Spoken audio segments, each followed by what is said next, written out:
మన Varahi sales grand festive celebrations ప్రతి 10,000 రూపాయల కొనుగోలుపై ఒక బంగారు నాణెం ఉచితం. ఈ ఆఫర్ జనవరి 15 వరకు మాత్రమే. హాయ్ హలో నమస్తే welcome back to iDream media.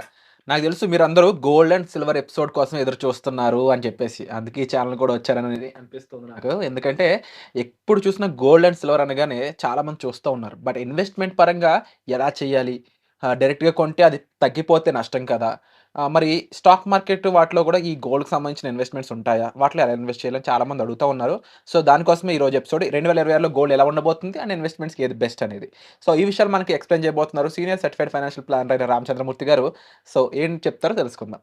Hi sir. Hi అండి. గోల్డ్ అండ్ సిల్వర్ అనగానే సార్ మన ట్రెడిషనల్‌గా అలవాటైపోయిన ఇన్వెస్ట్‌మెంట్ కారణంగా చాలామంది కనెక్ట్ అవుతా ఉన్నారు. ఏజ్‌తో సంబంధం లేకుండా. అందులో సాలరీడ్ పర్సన్స్, బిజినెస్ చేసేవాళ్ళు అందరూ కూడా. ఈ 2026లో గోల్డ్ అనేది ఏ రకంగా పెర్ఫార్మ్ చేయబోతుంది? దాని పీక్ ఎంతుండొచ్చు? దాంతో పాటుగా దీనికి ఇన్వెస్ట్‌మెంట్‌కి ఇంకా బెటర్ ఆప్షన్స్ ఏమైనా ఉన్నాయా? నష్టం తక్కువ ఉండేటట్టు. Excellent sir. యాక్చువల్‌గా ఏంటంటే ఇంతకుముందు అసలు మనం గోల్డ్‌ని ఎవరు పట్టించుకునేవాళ్ళం కాదు. ఏదన్నా ఫంక్షన్ అప్పుడు కొనుక్కోవాలన్నప్పుడు ఆ రోజు షాప్‌కెళ్ళి కొనుక్కునేవాళ్ళం.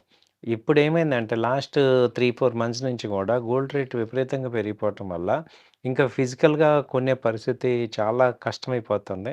బట్ అలాంటి రేట్లు పెరిగిపోతున్నాయి. సో, ఈ రేట్లని ఏ విధంగా అడ్వాంటేజ్ తీసుకోవచ్చు అనే ఒక సామాన్యుడికున్న ఐడియాని ఎలా చేయొచ్చు ఏంటి అనేది ఇవాళ మనం తెలుసుకుందాం.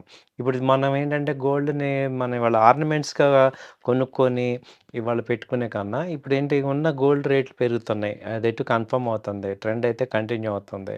సో, ఇలాంటి టైంలో నార్మల్ పర్సన్స్ కూడా రిస్క్ తక్కువగా ఉండి ఎలా బెనిఫిట్ అవ్వచ్చు? ఎందుకు పెరుగుతున్నాయి? దీనికి రీజన్స్ ఏంటి? ఎంతవరకు పెరగచ్చు?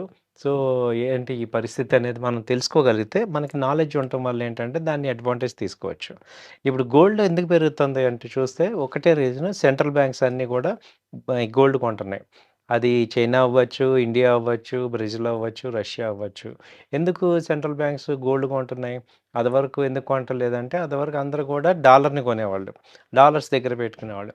ఇప్పుడు అమెరికాకే 35 ట్రిలియన్ డెట్ ఉంది.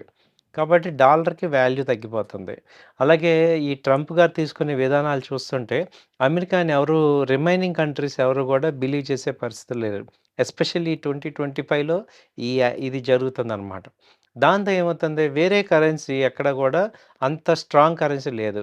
ఇండియా మొత్తం వరల్డ్‌లో డాలర్ తప్ప అంత స్ట్రాంగ్ కరెన్సీ లేదు.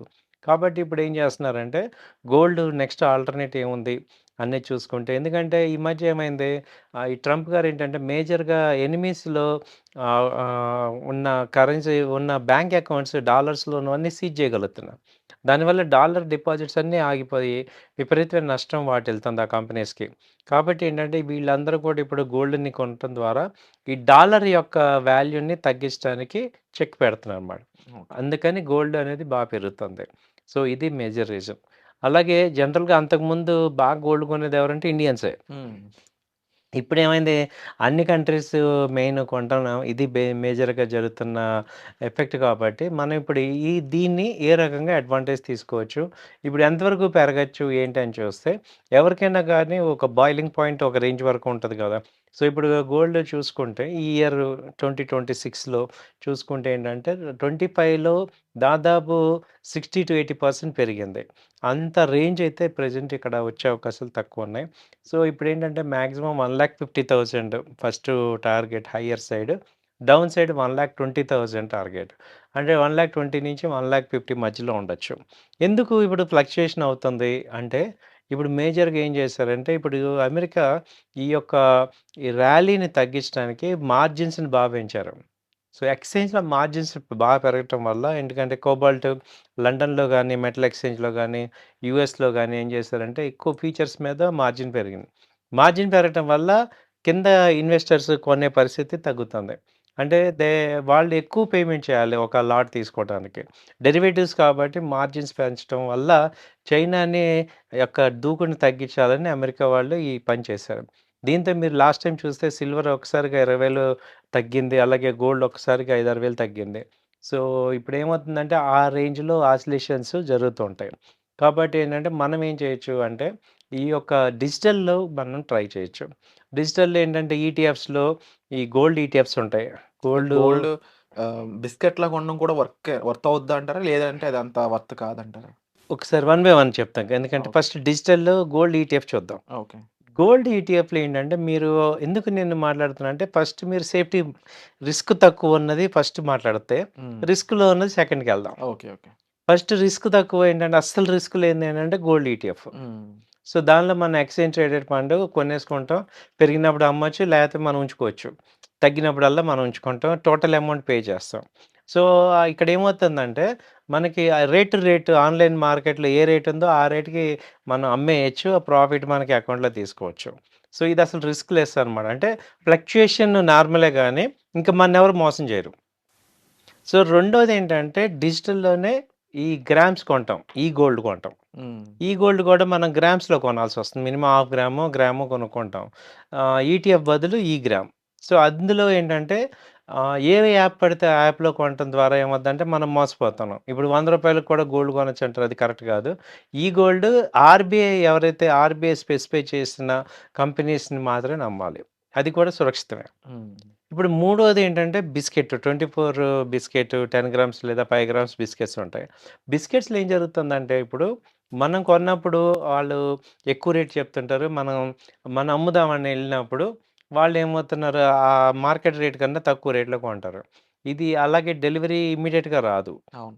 సో, ఈ ప్రాక్టికల్ ప్రాబ్లమ్స్ స్టోరేజ్ ప్రాబ్లమ్ ఒకటుంది. గబక్కన చిన్నది ఎక్కడైనా పెట్టి మర్చిపోవచ్చు. సో, లేదా లాకర్‌లో పెట్టినా మళ్ళీ వర్కింగ్ డేస్‌లో అది గబక్కన అవసరమైనప్పుడు తీసుకోవచ్చు. బిస్కెట్‌లో అడ్వాంటేజ్ ఏంటి అంటే, మనము సేఫ్టీ. అంటే మన డబ్బుకి మనం గోల్డ్ కొనుక్కుంటాం. ఈ డిజిటల్ అడ్వాంటేజ్ ఏంటంటే, షార్ట్ టర్మ్ ట్రేడ్ చేసే వాళ్ళకి డిజిటల్. హ్మ్. ఇప్పుడు నేను గోల్డ్ ఈ రేట్‌లో కొనుక్కుంటాను. ఒకవేళ బాగా పెరిగితే అమ్ముతాను అన్నవాళ్ళు బిస్కెట్‌కెళ్ళండి. ఆ బిస్కెట్‌లో అడ్వాంటేజ్ ఏంటంటే 2 ఇయర్స్, 3 ఇయర్స్ తర్వాత ఆర్నమెంట్ చేయాలంటే అది అడ్వాంటేజ్ అవుద్ది. ఓకే. అదే గోల్డ్‌ని మనం ఇప్పుడు మన పిల్లలున్నారు. హ్మ్. ప్రెజెంట్ చదువుకుంటున్నారు ఇంటర్మీడియేట్. పెళ్ళిళ్ళొచ్చే టైంకి 4, 5 ఏళ్ళకి కావాలన్నప్పుడు అక్కడున్న ఆ రోజున్న ఫ్యాషన్‌కి తగ్గట్టుగా గోల్డ్ చేయిద్దామంటే బిస్కెట్. సో, బిస్కెట్‌లో కొనుక్కోవచ్చు. అవి మనకి అడ్వాంటేజ్. సో, తర్వాత ఏంటంటే ఆర్నమెంట్స్ నా లాస్ట్ స్టేజ్ ఏంటంటే ఆర్నమెంట్స్ కూడా ఏంటంటే మీరు ఆథరైజ్డ్ షోరూమ్స్‌లో వెళ్ళిన ఆర్నమెంట్స్‌కే మీకు అక్కడ బిల్ అది ఇస్తారు. జీఎస్టీ కట్టి ఆ బిల్ తీసుకోండి. చాలామంది ఏంటి బిల్ ఏమో జీఎస్టీ కడతారా? లేదా బిల్లు లేకుండా తీసుకుంటారంటారు గానీ, బిల్ కంపల్సరీ తీసుకోవాలి. ఎందుకంటే రేపొద్దున ఎక్స్చేంజ్ చేసేటప్పుడు ఆ బిల్ ఉండాలి. కాబట్టి ఆథరైజ్డ్ షాప్స్‌లో జీఎస్టీకి పే చేసిన ఆర్నమెంట్స్‌కి వ్యాలిడిటీ ఉంటది. అవి మీకు ఎక్స్చేంజ్ చేసుకున్న ఆ రోజున్న రేట్ ప్రకారం మీకొస్తాయి. సో, ఇప్పుడు ఫస్ట్ ఏంటంటే రిస్క్ లెస్ ఏంటంటే ఈటీఎఫ్. కొంత రిస్క్ ఉన్నదేంటంటే ఈ గోల్డ్. తర్వాత బిస్కెట్. ఆ తర్వాత ఆర్నమెంట్స్. ఈ రకంగా మనం ఇన్వెస్ట్ చేసుకోవచ్చు. అండ్ ముఖ్యంగా సార్ ఇప్పుడు చాలా మందికేంటంటే ఆర్నమెంట్స్‌ని కొనేసి అది ఆస్తి కింద చూసుకునే మెంటాలిటీ ఒకటుంది. అది ఇప్పుడున్న టైంలో కరెక్ట్ అంటారా? ఇప్పుడే కాదండి. ఎప్పుడైనా అది కరెక్టే. హ్మ్. ఎందుకంటే మనము లేడీస్‌కి ఒకసారి ఆర్నమెంట్ చేస్తే వాళ్ళది అమ్మటానికి ఇష్టపడరు. హ్మ్. అదేంటంటే ఇండైరెక్ట్‌గా అసెట్టే. మనకి బాగా ఎమర్జెన్సీలో అది యూజ్ అవుతది మనకి. సో, హ్మ్. మనం ఏంటంటే గోల్డు యాక్చువల్‌గా డెడ్ ఇన్వెస్ట్‌మెంట్. బట్ కన్వర్టబుల్ అనమాట. గోల్డ్ కావాలంటే మనం తాకట్టు పెట్టుకుంటాం, డబ్బులు తీసుకుంటాం. కాబట్టి గోల్డ్ మీద ఇన్వెస్ట్‌మెంట్ ఇవాళ కాదు కొన్ని వేల సంవత్సరాల నుంచి కూడా జరుగుతుంది. కాబట్టి కొంత అమౌంట్ మనము గోల్డ్‌కి మనం ఇవ్వాలి. దానివల్ల ఏమవుద్దంటే ఇండైరెక్ట్‌గా గోల్డ్ ఎప్పుడు కూడా దాని వాల్యూ రిటైన్ అవుతది. అది ఎప్పుడు కూడా పెరగటమే గానీ ల్యాండ్ ఒకటి, గోల్డ్ ఒకటి పెరగటమే గానీ తగ్గటం ఉండదు. యావరేజ్‌గా చూసుకున్నా.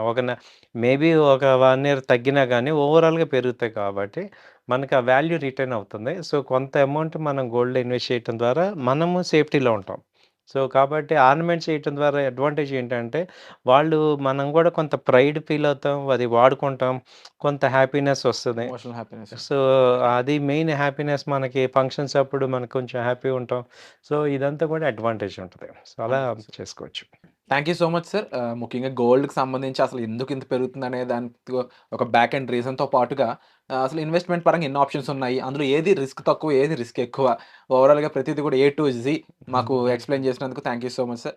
సో, థాంక్ యూ అండి. ముఖ్యంగా చూస్తున్న వాళ్ళు ఇన్వెస్ట్‌మెంట్ పరంగా చేద్దాం అనుకున్నప్పుడు ఇప్పుడు గోల్డ్‌లో ఈటీఎఫ్ పరంగా ఎక్కడైనా ఇన్వెస్ట్ చేద్దాం అనుకున్నప్పుడు ఓన్‌గా చేసేదానికంటే అందులో రకరకాల ఫండ్స్ ఉంటాయి కాబట్టి ప్రొఫెషనల్స్ హెల్ప్ తీసుకున్నట్లయితే మనకి సరైన ఇన్వెస్ట్‌మెంట్ దారి అనేది తెలుస్తా ఉంటుంది. సో, దానికి సంబంధించి మీరు సార్‌ని సంప్రదించవచ్చు. డిస్‌ప్లే అవుతున్న నంబర్స్ కాల్ చేసి. అలాగే మీకు ఈ ఎపిసోడ్ ఎలా అనిపించిందో తప్పకుండా కామెంట్ చేయండి.